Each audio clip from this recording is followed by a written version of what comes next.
لعيبه النادي الاهلي عايز اقول لكم كانوا عندهم حاله من الخوف او الاستياء كانوا فاكرين كابتن هادي خاشم هيكمل. انت عارف كابتن هادي خاشم اكتر مداعم ليه كابتن محمود الخطيب، فكانوا فاكرين انه ممكن يكمل كمدير كوره، ولكن كانوا سعداء جدا ان الكابتن سيد عبد الحفيظ هو اللي جه مدير كوره مكان كابتن هادي خشبه. عايز اقول لكم على النت دلوقتي على موقع احد مواقع النادي الاهلي نازلين لشيكابالا كلام او معنى اغاني فيها نوع من ان الشتائم ضد النادي الاهلي كما يقال. ما شفتش بصراحه الموضوع، وبيطالبوا بايقاف شيكابالا.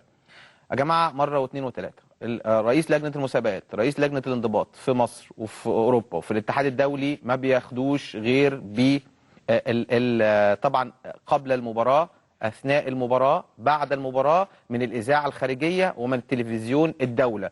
لكن اي حد بيصور بموبايل، على فكره ده حصل معايا مش عارف من سنه، ابو تريكه كان بيتكلم كلام على نادي الزمالك على النت، ما ينفعش اجيبه. بركات قعد حتى بعض الفضائيات الثانيه بعد موضوع الزمالك، فاكرين في بعد المباراه ما بركات اتعادل في اخر ثانيه في السنه اللي فاتت، بركات اصل عمل بصباعه، كل المواقع عمل بصباعه حركه مش كويسه، عمل بايده ما اعرفش ايه. ما ينفعش تتجاب على النت اي حاجه ويتم العقاب عليها من النت. يعني ما ينفعش، ولا على الاهلي ولا على الزمالك ولا على اي لعيب.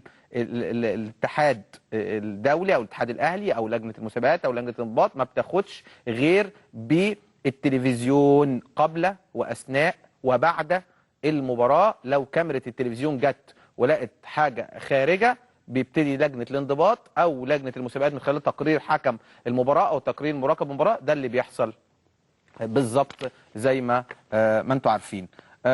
واتمنى عدم اثاره الفتنه، لان انا شايف ان في اثاره للفتنه.